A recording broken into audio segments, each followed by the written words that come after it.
Immunodeficiency syndrome. Panahon na nga wagtangon ang diskriminasyon, masabtan ang kamatuoran ug isulong ang luwas nga pamaagi para sa himsog nga komunidad.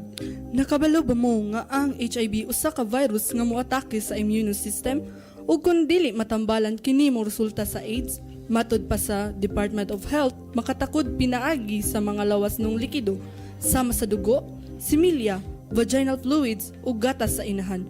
Dili kini makatakod pinaagi sa ordinaryong kontak sama sa paggakos, pagkatol sa kamot o pagpaon sa usag-usa. Ang mga tawo nga adunay HIV mahimong mabuhi og taas og himsog nga kinabuhi kung sila makadawat sa tukmang pagtambal. Ang tinuod nga hulga anaa sa kahibalo ug diskriminasyon. Apan na ay maayong balita, ang HIV mapugngan, matambalan ug madumala kung naduna kita sa hustong kahibalo ug pagatiman. Protektahi ang imong kaugalingon pinaagi sa paggamit og kondom, pagpatest sa kasagaran ug pagconsider sa pre-exposure prophylaxis kung ikaw adunay taas nga risko. Kung ikaw naman adunay HIV, ang antiretroviral therapy or ART makatabang nimo nga mahimong himsog ug makapugong sa pagtakod sa uban. Ilisa nato ang paghukom ug pakigbisog uban ang kaluoy ug suporta. Tingob atong mawagtang ang diskriminasyon ug isulong ang luwas nga pamaagi para sa mas himsog nga komunidad. Pabili nga informed, luwas ug maluluyon. Atong hinumduman, knowledge is power.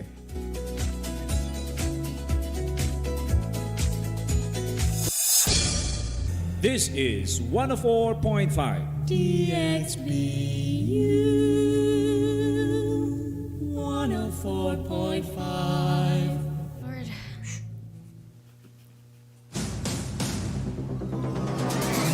With integrity and commitment, we stand for truth.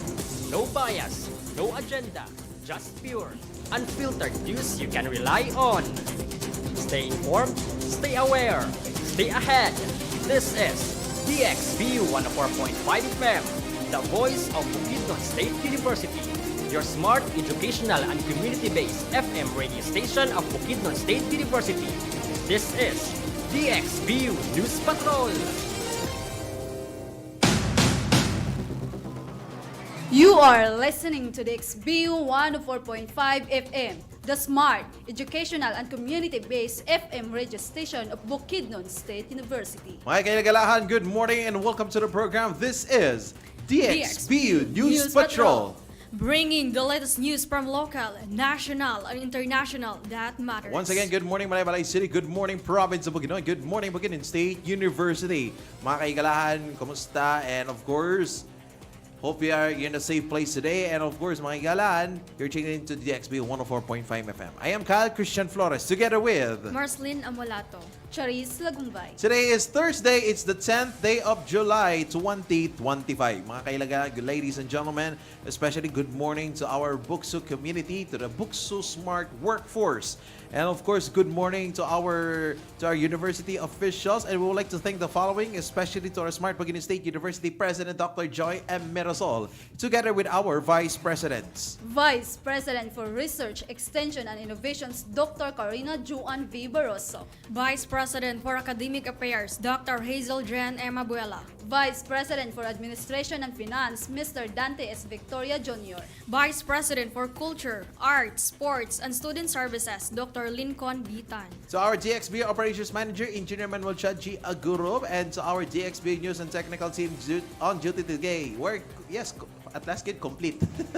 Sir Arturo Vincent III, Sir Miguel Luis Eldizo, and of course, Sir Michael Vicente. And to our student interns today, to our partners today, thank you so much for being with us for making our news today. And of course, mga partners, so are our teleprompters, our DevCom student interns, and of course, who are holding the technical on duty today, mga partners. Who are the names of our teleprompters? Teleprompters, Miss Colette Abrasaldo. Abalsaldo. Yes, the director. And the director is Miss Glenda Bahaw. And the sound system operator is Miss Mosken Inta.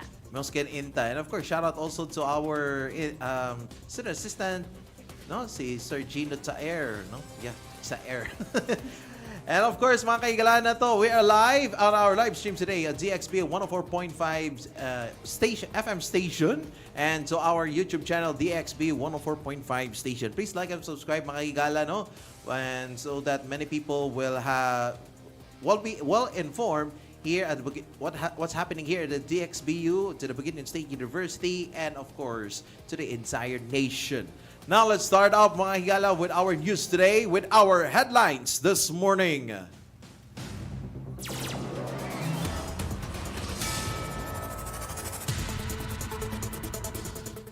Now let's start up with our headlines today, starting off with our local news. Malaybalay City Council Sanggunian Panlungsod establishes standing committee for the 10th Sanggunian. BukSU joins Global Academic Conference in Dumaguete. Mayor Galario officiates first wedding welcome Valencia Golden Harvest player. Manolo Fortich Micro, Small, Medium Enterprises attend visual merchandising seminar. For our regional news, troops deployed to Central Mindanao admits Moro armed group clashes. Carmen Public Market in Cagayan de Oro wastewater treatment facility now operational. BukSU. Cotabato City Police reports success in June anti-crime campaign. Davao de Oro forms task force Kahimsog to boost health services. For national news, groups back K-12 call for better senior high school implementation amidst abolition calls. Bill 6 mandatory West Philippine Sea lessons in all schools. COMELEC to resume nationwide voter registration in August. Marcos aims for zero hospitalization cost, enhanced health system. For ASEAN news, Secretary General of ASEAN meets with the Minister of Foreign Affairs of Uruguay. For international news, U.S. trumpets China's influence dominate ASEAN foreign ministers meeting. For the sport news, Philippines to send biggest ever delegation to SEA Games in Thailand. And for our showbiz update, Metro Manila Film Festival 2025 unveils first 4 official entries, and it's called a new era of Philippine cinema. For more updates, stay tuned. And now let's move on to our weather update. Weather update.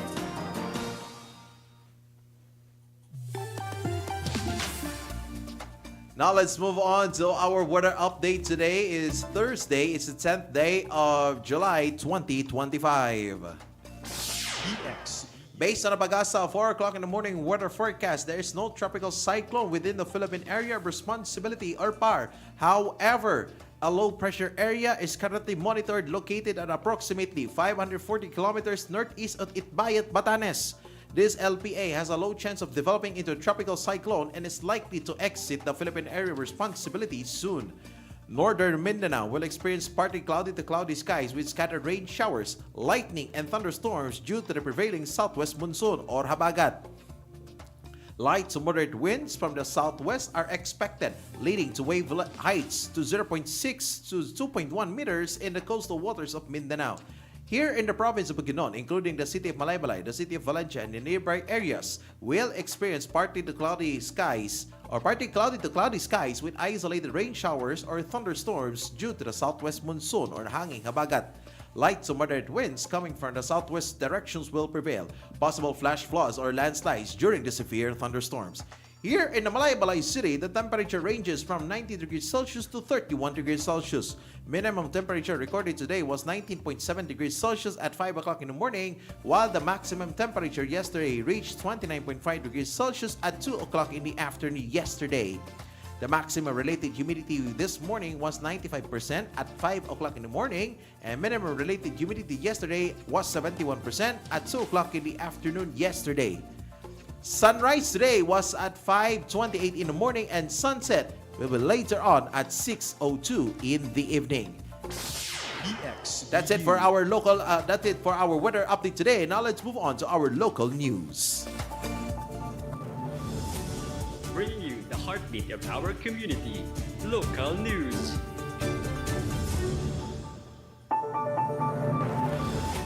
Now let's start up with our local news. Starting up in the city of Malaybalay. During the inaugural session on June 1st, 2025 at the Sangguniang Panglungsod Session Hall in the new City Hall, the Malaybalay City Council officially approved Resolution Number 2025-002. This resolution formalizes the selection of chairpersons for standing or regular committees of the 10th Sanggunian, following a motion by Honorable Jason Chad J. Ayala and unanimously approved by all council members. The following are the committees, its chairperson and its members. Committee on Quasi-Judicial, the chairman, Honorable Jason Chad J. Ayala. The members, Rendon P. Sanggalang, Cormel Kiril D. Dinlayan, Flaviano T. Gapol Jr., and Christopher Lambert N. Tortola and Renato S. Sumbungan, the IPMR. Next is the Committee on Finance, Banking Accounts and Appropriations. The chairman, Honorable Brian Nelson T. Flores. The members, Honorable Alan Ryan O. Legaspi and Honorable Zoltan Dindo D. Dinlayan. Committee on Engineering and Public Works with the chairman, Honorable Brian Nelson T. Flores, with its members, Honorable Erwin A. Damasco and Honorable Cromwell Kiril D. Dinlayan. The Committee on Tourism with the chairman, Honorable Brian Nelson T. Flores, and its members, Honorable Kathleen Cecil C. Pagaling, Honorable Rendon P. Sanggalang. And the Committee on Transportation, Communications, and Traffic Management with its chairman, Honorable Rendon B. Sanggalang, members, Honorable Brian Nelson T. Flores, and Honorable Erwin A. Damasco. The Committee on Human Rights and Ethics with its chairman, Honorable Rendon P. Sanggalang, with its members, Honorable Jason Chad J. Ayala, and Honorable Cormel Kiril D. Dinlayan. The Committee on Cooperatives with its chairman, Honorable Nico P. Aldiguer, with its members, Honorable Alan Ryan O. Legaspi and Honorable Zoltan Dindo D. Dinlayan. The Committee on Public Utilities with its chairman, Honorable Nico P. Aldiguer, with its members, Honorable Zoltan Dindo D. Dinlayan and Honorable Flaviano T. Gapol Jr. The Committee on Health and Social Welfare Services with its chairman, Honorable Kathleen Cecil C. Pagaling, members, Honorable Brian Nelson T. Flores and Honorable Julius N. Maghano. The Committee on Women and Family, the chairman, Honorable Kathleen Cecil C. Pagaling, with its members, Honorable Brian Nelson T. Flores and Honorable Julius N. Maghano. The Committee on Ways and Means, Economic Enterprise, with its chairman, Honorable Alan Ryan O. Legaspi, with its members, Honorable Zoltan Dindo D. Dinlayan and Honorable Nico P. Aldiguer. The Committee on Agriculture and Agrarian Reform, with its chairman, Honorable Alan Ryan O. Legaspi, with its members, Honorable Christopher Lambert N. Tortola and Honorable Erwin A. Damasco. The Committee on Blue Ribbon or Blue Ribbon Committee with the chairman, Honorable Alan Ryan O. Legaspi, with the members, Honorable Brian Nelson T. Flores and Honorable Kathleen Cecil C. Pagaling. The Committee on Human Settlements, Zoning and Land Use, with its chairman, Honorable Erwin A. Damasco, with its members, Honorable Nico P. Aldiguer and Honorable Zoltan Dindo D. Dinlayan. The Committee on Senior Citizens and Veterans Affairs, with its chairman, Honorable Erwin A. Damasco, with its members, Honorable Nico P. Aldiguer and Honorable Flaviano T. Gapol Jr. The Committee on Environment and Natural Resources, with its chairman, Honorable Flaviano T. Gapol Jr., and its members, Honorable Jason Chad J. Ayala and Honorable Alan Ryan O. Legaspi. The Committee on Codification, Rules and Laws, with the chairman, Honorable Fabiano T. Gapol Jr., and its members, Honorable Rendon P. Sanggalang and Honorable Cromwell Kiril D. Dinlayan. The Committee on Civil Service and Personnel Management, with its chairman, Honorable Zoltan Dindo D. Dinlayan, with its members, Honorable Nico P. Aldiguer and Honorable Erwin A. Damasco. With the Committee on Education, its chairman, Honorable Zoltan Dindo D. Dinlayan, and its members, Honorable Christopher Lambert N. Tortola and Honorable Cromwell Kiril D. Dinlayan. The Committee on Culture, Heritage, and Arts, with its chairman, Honorable Cromwell Kiril D. Dinlayan, and its members, Honorable Christopher Lambert N. Tortola and Honorable Renato S. Sumbungan. The Committee on Commerce, Trade, Industry, and Labor Relations, with its chairman, Honorable Cromwell Kiril Didinlayan, with its members, Honorable Sultan Dindo Didinlayan, and Honorable Jason Chad J. Ayala.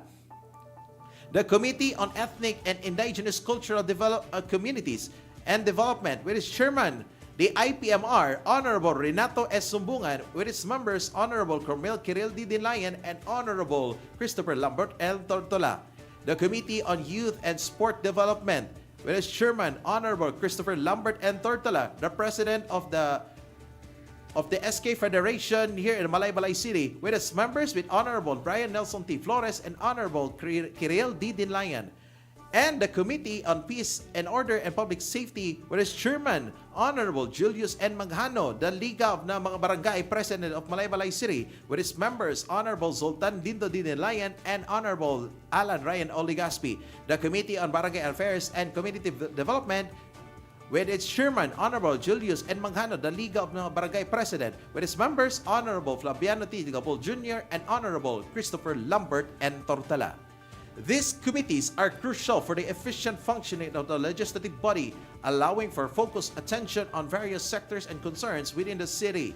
The formation of these committees marks a significant step in the new council's commitment to effective governance and addressing the needs of Malaybalay City's constituents. BukSU.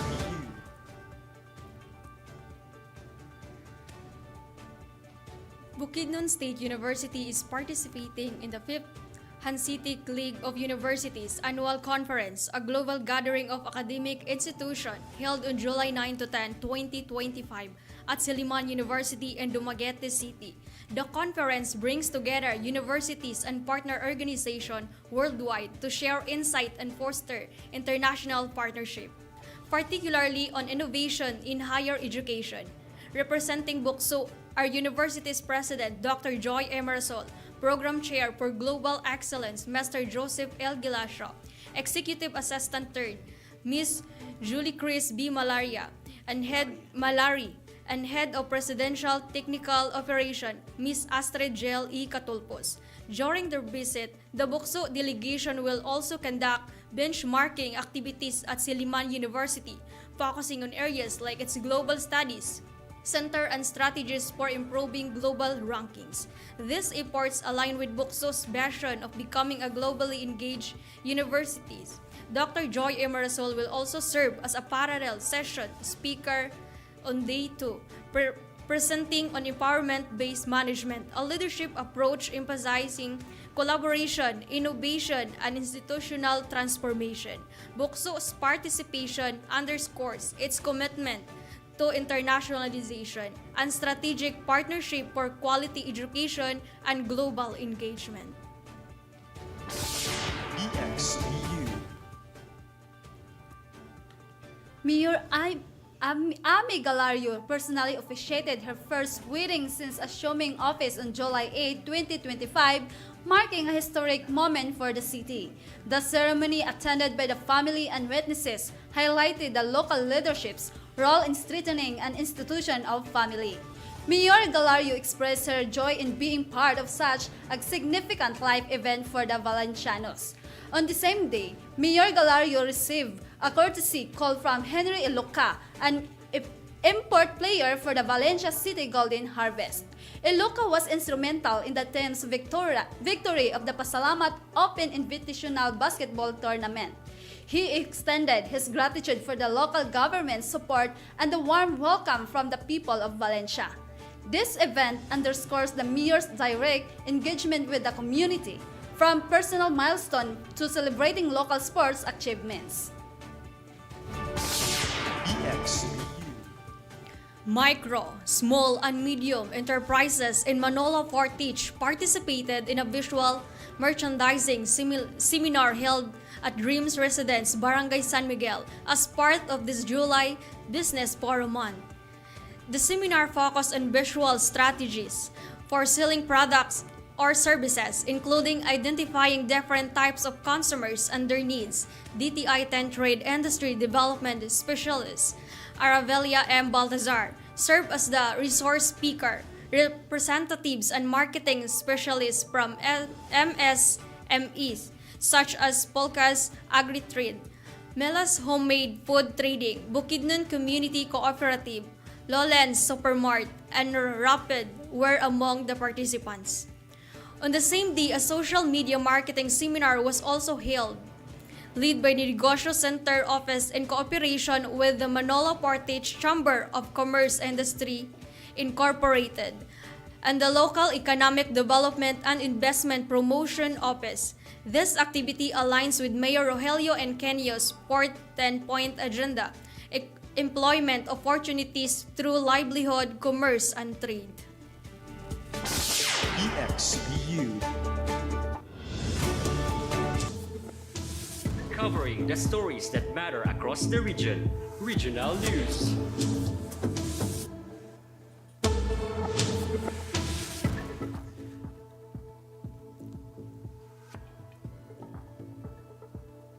Okay.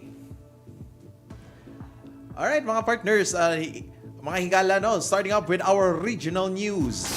BukSU. The wastewater treatment facility at the Carmen Public Market in Cagayan de Oro is now operational, following its turnover by the City Engineering Office in July 2025.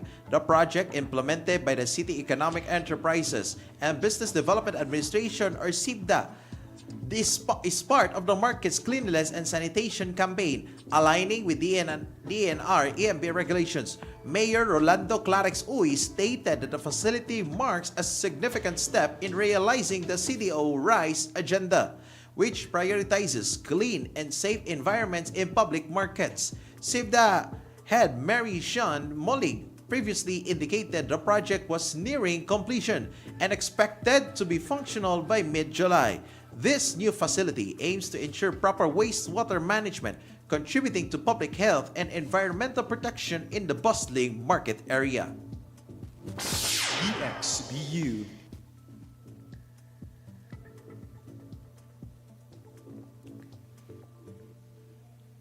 The 6th Infantry Campelan Division of the Philippine Army and the police have deployed troops to several areas in central Mindanao, recently disturbed by a series of clashes between Moro armed groups. Areas now under strict monitoring include Barangay Masigay in Datupiang, Maguindanao del Sur, Barangay Lumopog in Midsayap, North Cotabato, and Barangay Damatulan in Nabalawag. Special geographic area of the Bangsamoro Autonomous Region in Muslim Mindanao, which is still part of Cotabato Province under Region 12. The deployment of this peacekeeping troops was confirmed by 6th Infantry Division Commander Major General Donald Gameran, PRO Bar Regional Director Police Brigadier General Arnold Argente. Reports from local official and traditional Moro leaders indicate that members of Moro Islamic Liberation Front are involved in the unrest, which has significantly impacted the livelihood, peace, and lives of innocent civilians. Meanwhile, the MILF leadership has assured that they are taking steps to resolve the conflict within their ranks as soon as possible. BukSU. The Cotabato City Police Office or CCPO proudly announced its successful anti-crime campaign for June 2025 based on their recently released report. Overall, the CCPO conducted 21 anti-illegal drugs operations, leading to arrests of 28 individuals.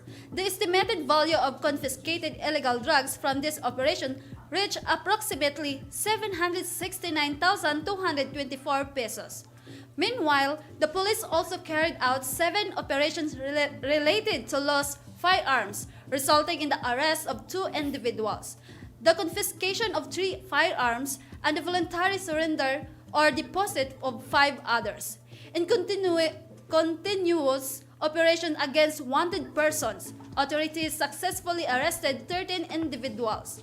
Regarding shooting incidents, 6 cases were reported as resolved, while 1 is still under investigation.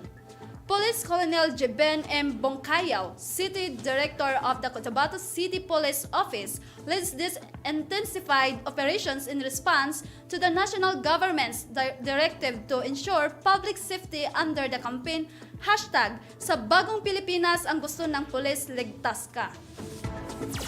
BukSU. The provincial government of Davao de Oro has created Task Force Kahimsog or Task Force Health to focus on the overall well-being of its constituents. This initiative, led by Governor Raul Mabanglo, will specifically address major issues in the provinces for hospitals located in Pantukan, Laak, Montevista, and Maragusan. The provincial administration assures residents that the task force will ensure effective and quality health service delivery through improved management of each hospital. The government will also provide financial support, monitor projects, assess physical infrastructure, and oversee hospital operations. This crucial step was taken after the new government discovered numerous deficiencies during his recent visits, including unfinished project, lack of medicine, poor ventilation, and other critical needs requiring provincial intervention. BukSU. From coast to coast, national news.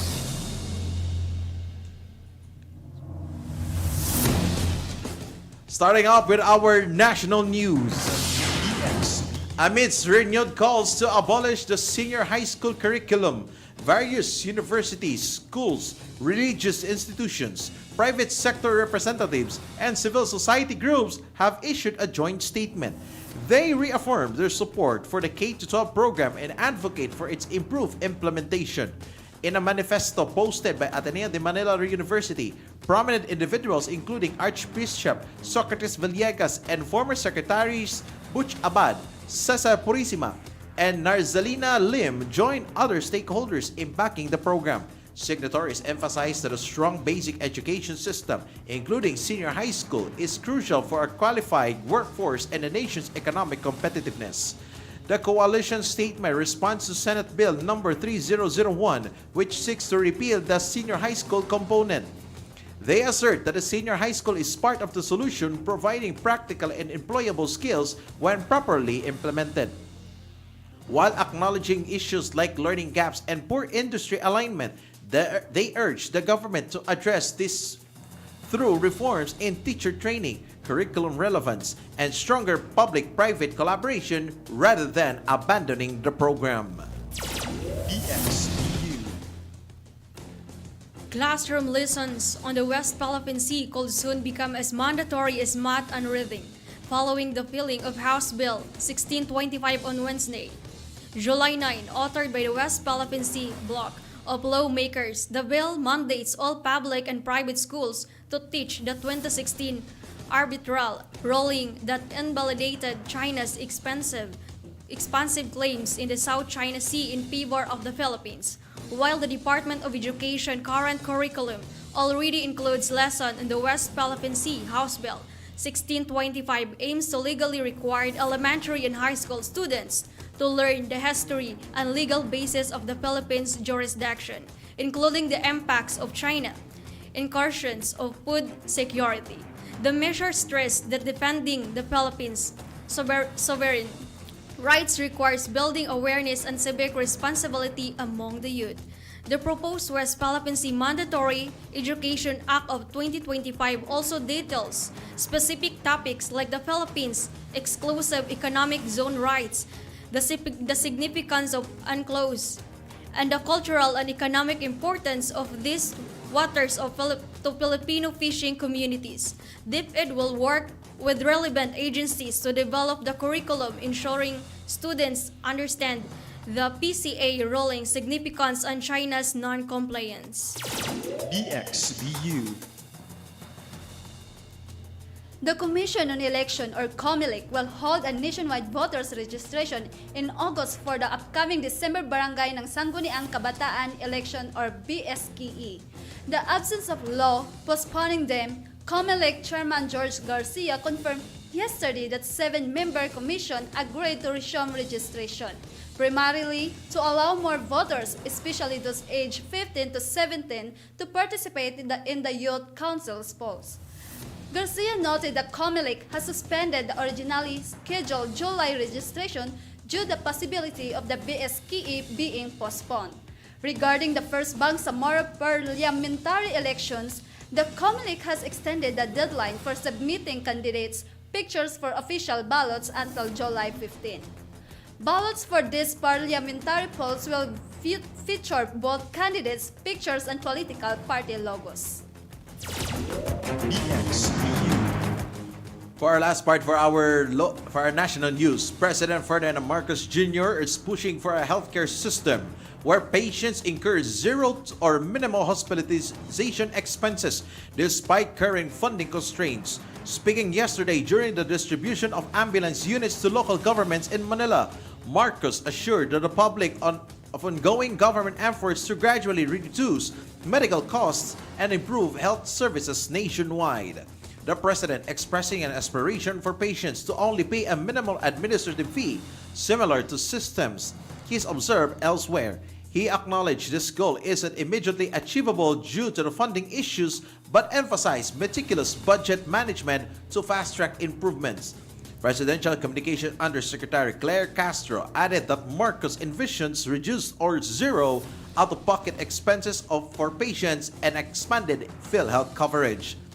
As part of the efforts to enhance emergency response, Marcos and the Philippine Charity Sweepstakes Office or PCSO distributed 387 patient transport vehicles to Luzon LGUs. This brings to the total distributed since June 2022 to 680, with the President vowing to continue until all LGUs are equipped.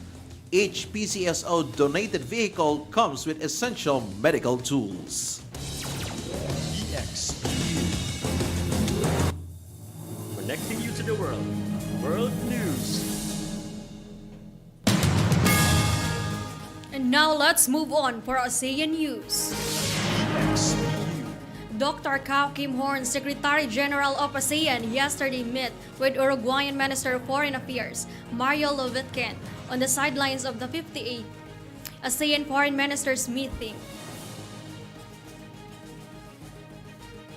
The high-level bilateral discussion focused on enhancing cooperation between the two regions, a significant step following Uruguay's recent accession to the Treaty of Amity and Cooperation in Southeast Asia. Both officials explored avenues for increased collaboration across various sectors, signaling a new chapter in ASEAN-Uruguay relation. This meeting underscores ASEAN commitment to expanding its partnerships globally and Uruguay's growing engagement with Southeast Asia's bloc. BukSU.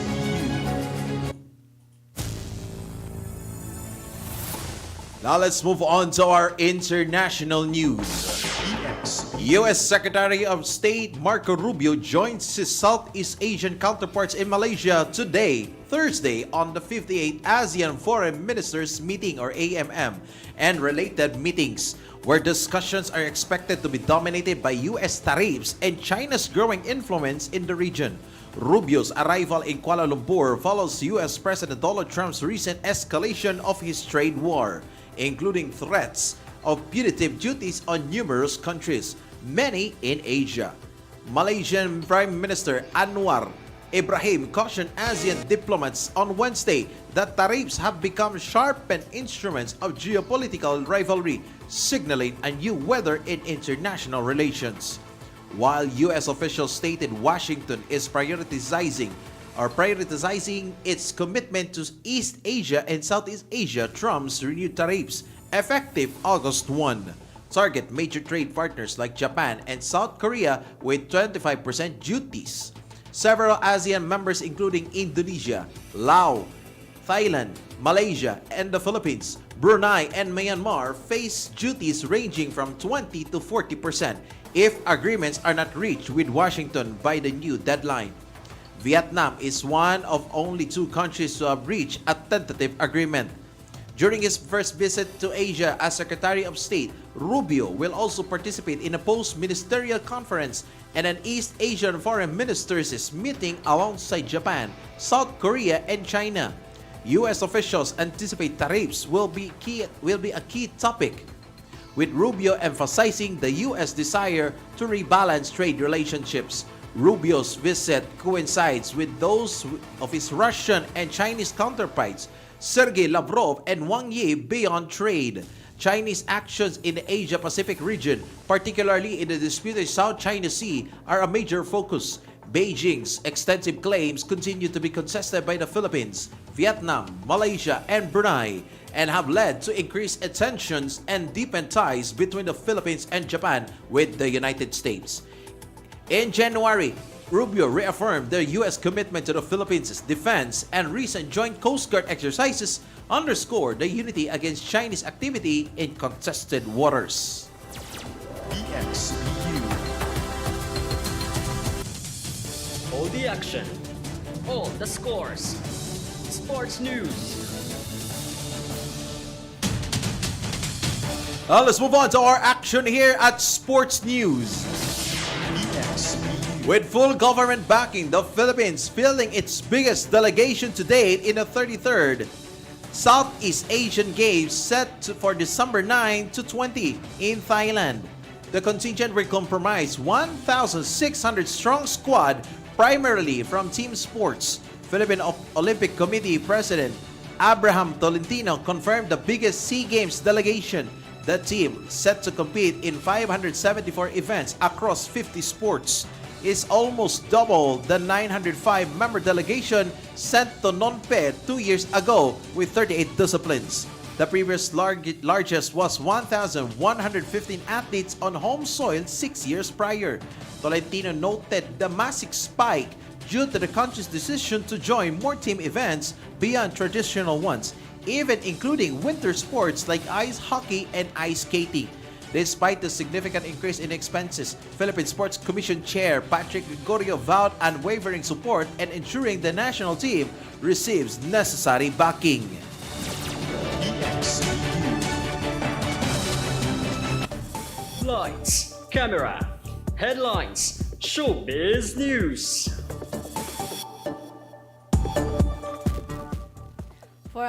For the showbiz news. BukSU.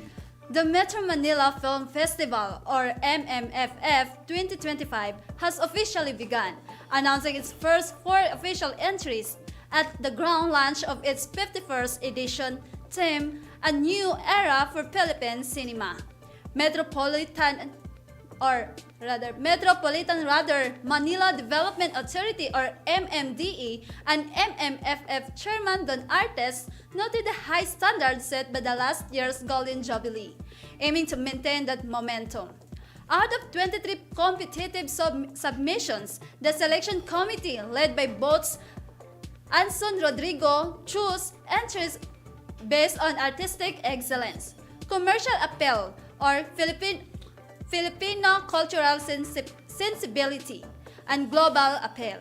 The initial lineup features major stars Call Me Mother, or ABS-CBN Film Productions, the Idea First Company, or Viva Communication Inc.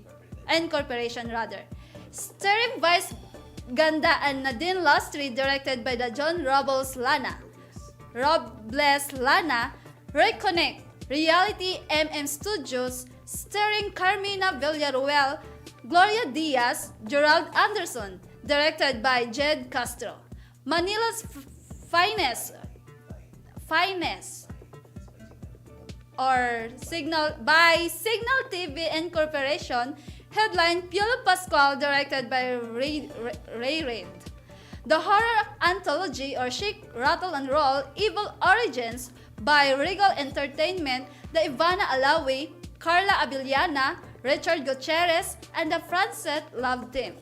These films are among the 8 official entries that will screen nationwide starting December 2025, or 25 rather. The remaining 4 entries will be announced on September 30, following a September 15 submission deadline for finished films. Proceeds from MMFF benefit various film industry beneficiaries. BukSU.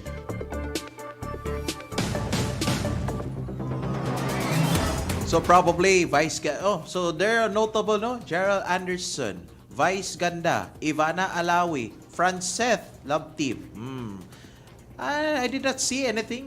Siguro probably Vic Soto, right?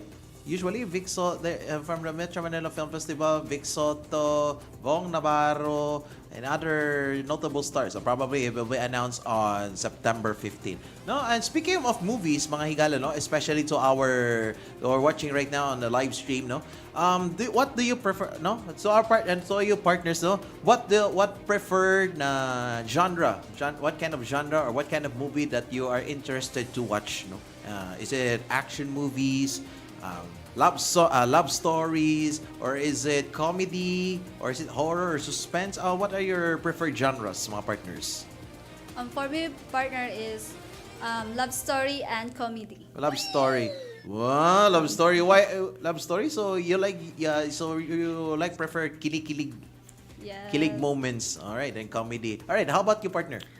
For me, partner, action movie, then love story, then also comedy. Action. So if you only can choose one, what prefer? Action, sir. Action. Movie. Wow, action movie. So probably you like Angel Aquino or again, no?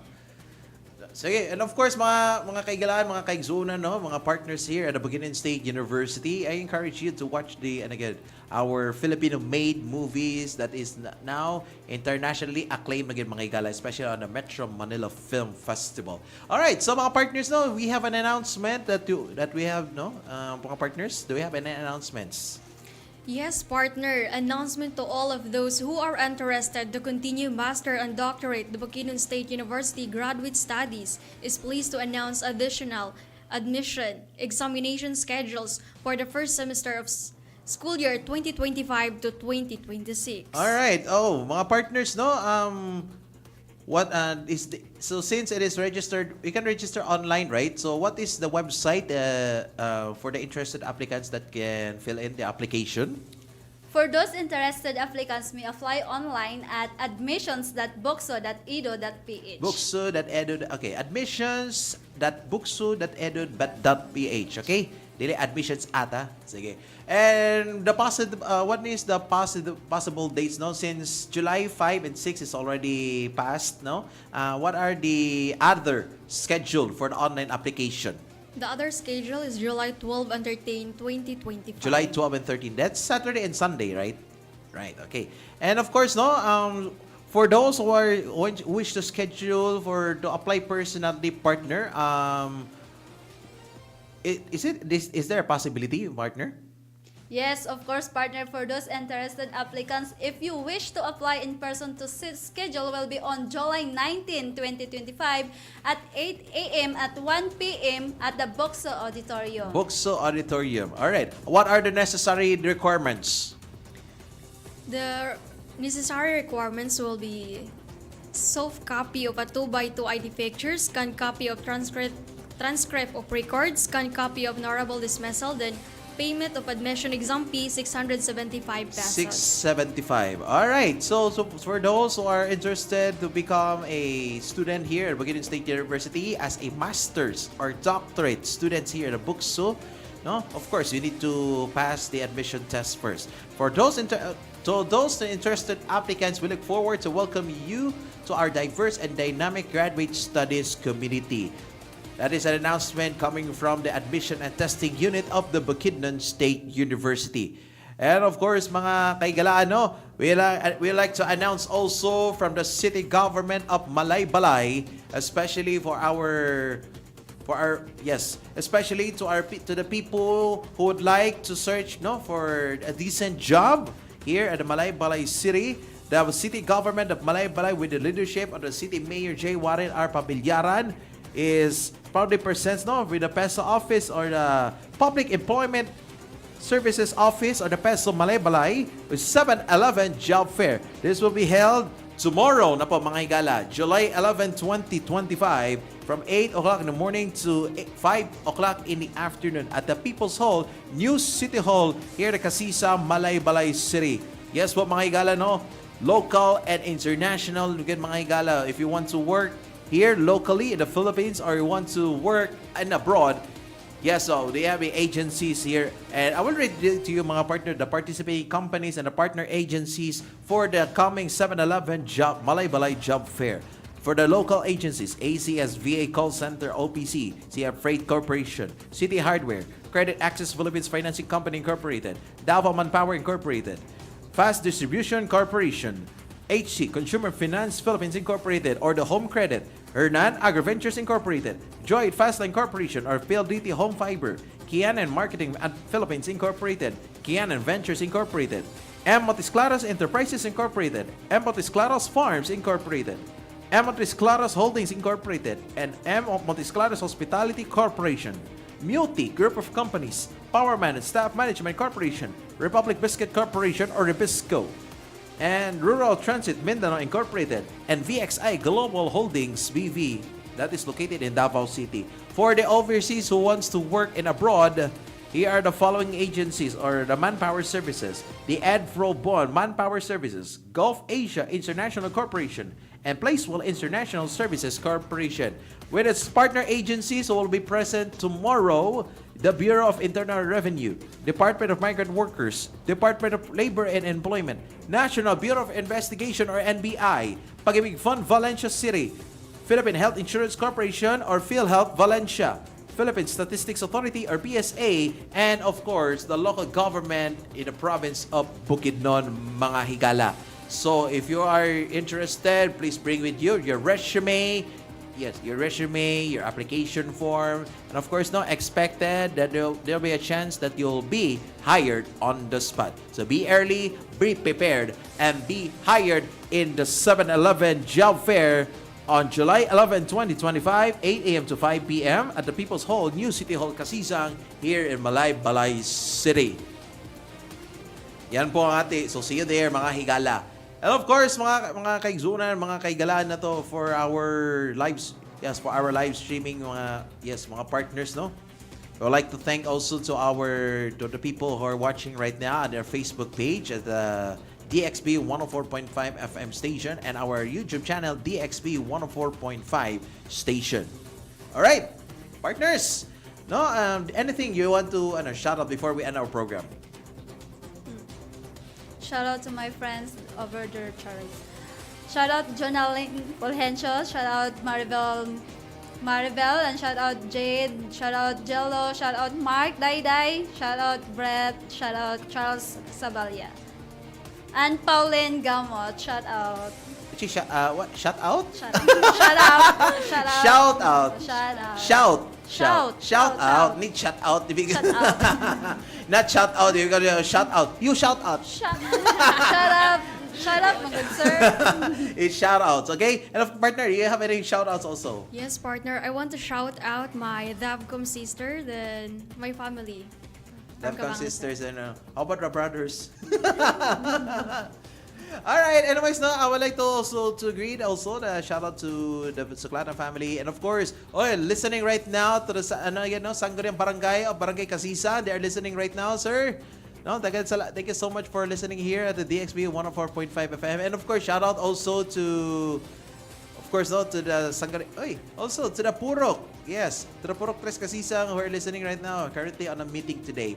Of course, mga gigilano, we would like to thank the following, especially to the Bukidnon State University President, Dr. Joy M. Mirasol, and to our Vice Presidents. Vice President for Research Extension and Innovations, Dr. Karina Joan V. Barroso. Vice President for Academic Affairs, Dr. Hazel Jen M. Abuela. Vice President for Administration and Finance, Mr. Dante S. Victoria Jr. Vice President for Culture, Arts, Sports, and Student Services, Dr. Lincoln B. To our DXB Operations Manager, Engineer Manuel Chan G. Agurum. Sir, you're listening right now to our room, no? Sir, thank you so much. To our news and technical team, to our technical on duty today, Sir Miguel Luis Aldizo, Sir Arturo Vincent III. And of course, no, thank you for the support also to the Mr. Michael Vicente. Sirs, thank you so much for being with us today. And of course, to our course, no, to our student assistant, Gino Taer, to our DSWD DSWD for our assistant, no?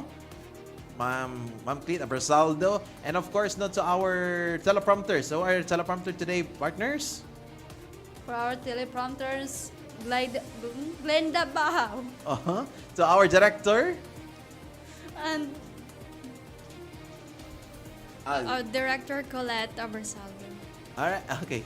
Colette Abrasaldo. And of course, no, to our sound system operator, Moskin Enta. she's now Muskin Intan. And of course, no, to our she's now outside Glyzel? Glenda, sorry. Glenda. All right, and of course, no, to the both of you partners, no, thank you so much for being with us today, no, for bringing us news today. Time check right now, it's 11:34 in the morning, and of course, later this afternoon, don't forget the DXBU Balita Patrol later this afternoon at from 3 o'clock in the afternoon. Stay tuned, mga igala, no? And that's it for today and for our public service announcement. You may visit the DXBU Panawagan Center, 4th floor, the College of Technologies Building, Bukidnon State University, Malaybalay City, Bukidnon. And that's it for our news today. And this is Kyle Christian Flores together with... Marceline J. Amolato. Charis Lagumbay. And this is DXBU News Patrol. Good morning, province of Bukidnon. Good morning, Malaybalay City. Good morning, Bukidnon State University. Maayad na masulom inyo alan, and God bless us all. With integrity and commitment, we stand for truth. No bias, no agenda, just pure, unfiltered news you can rely on. Stay informed, stay aware, stay ahead. This is DXBU 104.5 FM, the voice of Bukidnon State University, your smart, educational, and community-based FM radio station of Bukidnon State University. This is DXBU News Patrol.